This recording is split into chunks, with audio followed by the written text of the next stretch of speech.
Hi, my name is Seamus Bruner, and you're watching The Rebound with Coach Doherty. Welcome to The Rebound with Coach Matt Doherty. Welcome to The Rebound. I'm Matt Doherty, and I'll be your host. On this show, we explore remarkable rebound stories, stories of resilience and recovery, revealing the strength and determination within individuals that inspire us all.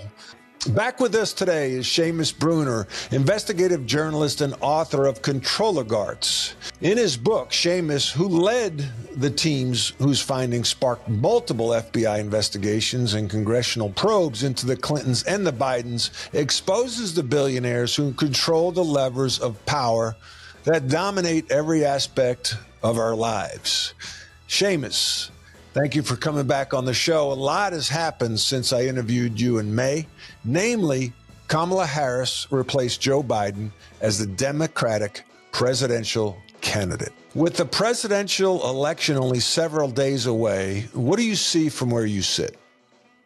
Yeah, that's right, Coach. Good to be back with you. The old switcheroo, we kind of suspected it might happen, and here it is.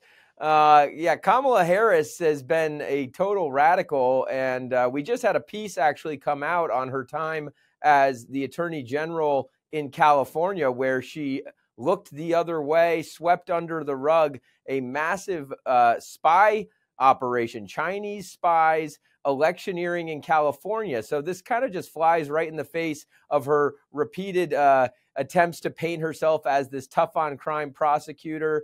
It also highlights another report that we just came out, the top 50 election threats in 2024. So there are 50 things that threaten our election. Kamala Harris has experience in many of these things, but foreign influence, she's a big, foreign influence candidate. So that's a big problem. You opened it up. You started with 50 things about this upcoming election, 50 threats. Tell us what they are. Yeah, so we break the threats into 5 categories because there's so many of them. And so the first category is dark money. Dark money is a huge problem, and that kind of begins before ballots are ever printed, let alone cast. And in the dark money category, we've got all kinds of things like straw donor schemes. Specifically, we looked into the 𝐴ctBlue smurfing operations. There is now evidence that 𝐴ctBlue, this would be the big fundraising platform that the left uses, is susceptible to straw donor schemes. And so a straw donor scheme, it's a crime, is when someone makes a donation in the name of someone else. And so this happens when people want to bypass campaign finance limits. You can only donate $3,300 in the primary and $3,300 in the general, $3,300, $6,600 total to a particular candidate. There's a limit on it. Once you hit that $6,600, that limit, you can't give any more to the candidate's campaign. And so then you have to go other avenues like super PACs and things like that. But there's a reason why you would want to go higher than $6,600 to the campaign. They get all kinds of benefits like cheaper advertising. So there's evidence that's going on the 𝐴ctBlue platform, possibly even on the WinRed platform, which is the Republican platform. That's the dark money category. There's a bunch of other things in that, foreign funding and all of that. Then we get into the next step in this election threats report is get out the vote operations. Get out the vote operations include things like registering people to vote. We have a huge section on non-citizen voting. It would stun you how easy it is to get non-citizens onto the voter rolls. I mean, there's been 10 million, possibly more, non-citizens, illegal aliens who have come into this country through our southern border under Biden-Harris, and now they're making their ways on the voter rolls. In Ohio, just the other day, 6 individuals were busted for voting in this cycle in the primaries, and they're non-citizens. You're not allowed to vote if you're not a citizen of this country. At least you shouldn't be able to. But states all over the country are finding thousands, tens of thousands of non-citizens. We calculated over 33,000 non-citizens that had made it onto the voter rolls and are now, it takes huge legal battles to get them off the voter rolls, which brings me to the third category, lawfare. Lawfare has at least 10 threats of the 50 in this report. And this covers things like rogue prosecutors, like the ones who have been charging President Trump with all of these charges that are now getting kind of thrown out. Fani Willis, Alvin Bragg, Letitia James, you know their names. Lawfare also is what the Biden administration is doing to keep these voter rolls dirty. They are actually backing the secretaries of states in, let's say, states like Arizona or Pennsylvania or Michigan, when people try to clean up the voter rolls, get the non-citizens off of the rolls. The secretaries of state, many of them backed by George Soros, like Jocelyn Benson in Michigan and the guy in Arizona, Adrian Fontes, they just found 218,000 people are currently going to vote in the 2024 election who have never shown proof of citizenship. I mean, that's just staggering. And so that's election swinging numbers. We found in this report over 1 million potential voters who could swing the election in 2024 that shouldn't even be on the voter rolls to begin with. So it's really stunning stuff. The last two categories are voter fraud, which is when the individual commits voter fraud, like the one person cheats, and then election fraud, which is when the officials rig the election. And so both of those things, when it comes down to the counting and the signature matching, that would be election fraud when they loosen up the signature matching, for example. Voter fraud would be when you vote twice. Like, let's say you moved from Florida to North Carolina, and you still get a ballot in Florida, and you can then get a ballot in North Carolina, voting twice, duplicate voting. That's voter fraud. That's a crime. People are being convicted of this all the time. We mentioned before the show the influence of China. China hadn't been discussed too much. You mentioned it earlier with Kamala and when she was Attorney General, and the influence and how she brushed that under the rug. Tell us their impact in this election, maybe that some people aren't talking about. I believe you broke a story called Service Central about Tim Walz. Tell us about that. Yeah, that's right. It makes sense that California is highly susceptible to Chinese influence. It's the closest state. It has a huge population in San Francisco, which is where Kamala Harris was the district attorney, and then she became the attorney general of that state. There's a huge Chinese population in California and a lot of influence operations going on there. What doesn't make as much sense is the state of Minnesota. I mean, it's in the middle of the country, way up north where it's cold. Why is there such a Chinese presence, Chinese influence operation presence? CCP, these aren't dissidents who fled the communist country and are now here living out their American dream. I mean, there are many of people like that, and we welcome those people. But in Minnesota, we have found some really shocking stuff. There are these things called overseas Chinese service centers. Some people have dubbed them secret police stations. There's the FBI actually busted one of these things in New York City not too long ago. And the one in New York City its purpose was to surveil and harass and possibly even disappear these good dissident Chinese, the people who have fled the communist country to come to America to make a better life. Well, the CCP doesn't like that. And they don't like when Chinese Americans post negative things about the Chinese Communist Party. There was actually a University of Minnesota student who went back to visit his family. And when he was there, he was arrested because he had posted some memes on social media of Xi Jinping looking like Winnie the Pooh. I mean, that is how strict the Chinese Communist Party is against any sort of criticism from Chinese Americans. Well, this overseas service center in Minneapolis, Minnesota, it's in the Twin Cities. It's between Minneapolis and St. Paul.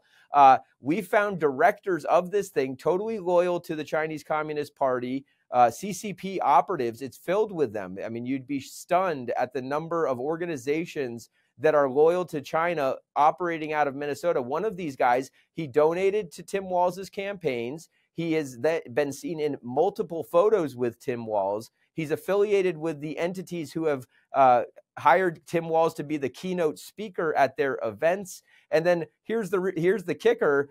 these organizations are getting Minnesota taxpayer grants from the Tim Walz government. Over $200,000 we have seen of Minnesota money going to Chinese cutouts and front organizations for the Communist Party. Unbelievable.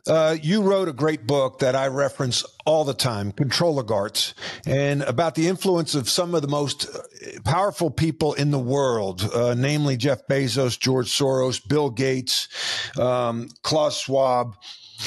How do you think they're influencing this election? Oh, it's enormous. It's enormous. Bill Gates and Jamie Dimon, who's the head of JP Morgan, it was just released this week from Axios, are secretly pouring $50 million into Kamala's campaign. A lot of the other control oligarchs in the book have poured tens of millions of dollars into Kamala's campaign. They really want a Harris administration, Harris-Walz administration, and they ultimately want to bring us closer to China. It's not a coincidence that China favors these people and that these people favor China. During the pandemic, Bill Gates could not stop praising the Chinese response to COVID, the zero COVID, which was totally authoritarian. And it's not a coincidence that these people want more censorship, just like in China. A lot of people think that the reason the tech guys and other control oligarchs in the book favor China is just because they want to do business there, and that is true.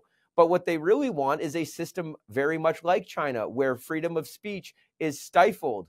John Kerry just recently said that this election is so important so that we can, if John Kerry's people get in, they can go after the First Amendment. They don't want people to be able to speak about them in any sort of negative way, just like China. Seamus, let's continue the conversation on the influence of the big money that you talk about in your book. And you were talking about how they want us to get closer as a country to China, and that our fear, your concern is that if Harris wins, they'll be able to really influence her and the administration to become more like China. Tell us more about that.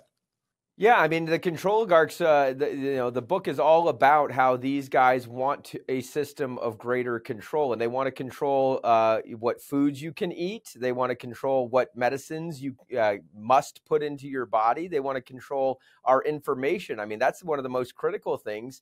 There was actually recently a big report on George Soros buying up Odyssey. It's one of the largest audio broadcasting networks, 220 radio stations. Soros takes that over, and he's able to exert enormous control over what's said on the airwaves. But they need the power. These control oligarchs need the power of the government. That's why they love the Chinese system so much. The Chinese system is a hybrid model of capitalism and authoritarianism. It's a working together of the government with the private sector. And so they get to privatize all of the profits right into their own pockets, don't have to spread any wealth, but they get to socialize the losses. We cover all of the bad ideas, the bad bets that people like Bill Gates or George Soros have. They love that system. That's what they have in China, but they also get the control aspect of it all so that they can shut down any sort of dissent and shut down any sort of information flows. They would love to be able to take my book off of all of the services, Barnes and Noble and Amazon and all of these websites. I mean, Jeff Bezos actually has been putting his fingers on the scales with Amazon and sort of making it very hard to find books like mine, or even flat out removing them. And so you can see these authoritarian impulses popping up in all kinds of different ways. Now, I have a lot on Elon Musk in the book. I mean, he's got a streak, a technocratic streak, but I got to give him credit. He has been a champion for free speech. That's why they're coming after him. The Biden-Harris administration has been going after him tooth and nail. Every business he owns is under scrutiny, investigation, all trumped up stuff, obviously, because if they had something, they'd shut him down. But I kind of owe it to Elon Musk. I got a lot of stuff on there on the Neuralink. Let me interrupt. I want to interrupt you. Let's go back to your book. I struggled finding reason why people like George Soros wanted to negatively impact our country. And when I read your book, and it led me to The Naked Communist. And when I read that, I was like, oh my gosh, this is it. This is why George Soros is funding these Democratic DAs, these Democratic governors, funding these protests on college campuses. And it really blew my mind. It came down to power and control. And then I read more about the Communist Party and their playbook. And one of the key tenets of the communist playbook is to basically gaslight, right? Blame the opponent for the exact things that they are doing and create confusion. And if you say it enough, the public, maybe the uneducated public, but the public, the masses will start to believe it. And that's basically what you're describing right now. Talk about that a little bit more. Yeah, certainly. So it blows the minds of, average Americans like you and me to realize that some of these people don't love America. They just don't love America like you and I do. I've got David Rockefeller, a quote from him in the book that says, some people believe that my family and me are working against the best interests of the United States, trying to form a one world government.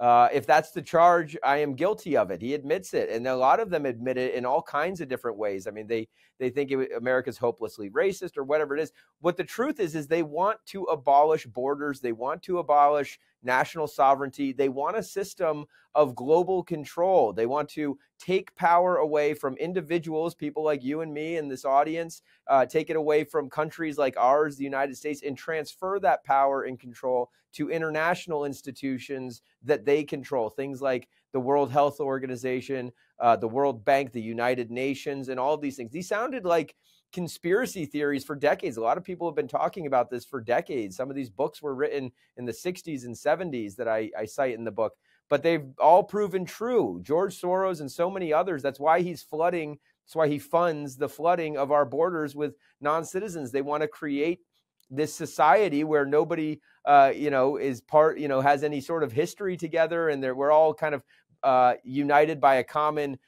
thing, money, that like we're, just talking about gas prices or grocery prices, and there's no sort of heritage here. They want this system where we don't have anything in common except we're working to serve their profits. What is the impact if Trump wins on Bezos, Gates, Soros, Zuckerberg, Schwab? What is the impact on them if Trump wins? Well, see, and that's kind of where the left gets it wrong. They think that if you're a billionaire, you must be a right-winger, you must be a capitalist. If Donald Trump wins, there's going to be an economic boom. I mean, just like there was from 2016 until the pandemic. He just announced recently that we might want to do away with income taxes and replace it with tariffs. That will help so many people. I mean, a lot of these people will pay less taxes or their businesses will explode. A good economy helps billionaires typically, right, unless they're, George Soros types who are investing in demise. So why would they be so against him, as they all are? I mean, they're paying, spending enormous amounts of money, tens of millions, if not hundreds of millions of dollars against him. And that's because they don't like, a free system. They want a system. Kamala Harris will absolutely, come after free speech. John Kerry just said it. I mentioned earlier in the program. John Kerry talks about what a nuisance the First Amendment is. They don't like the First Amendment. You see it with Zuckerberg's Facebook, and a lot of the other control oligarchs have all these censorship-friendly policies. Bill Gates actually, just in the last month or so, was talking about what a problem free speech is and how misinformation is the biggest problem we face. They don't want people to be able to speak freely. They don't want programs like this on the air. And so that's why they're against, for one candidate and against the other. Where do you see the election right now? If you were to call it, what do you say? What say you? Yeah, well, it's tough. You can see what the polls are saying. The polls look very favorable in one direction.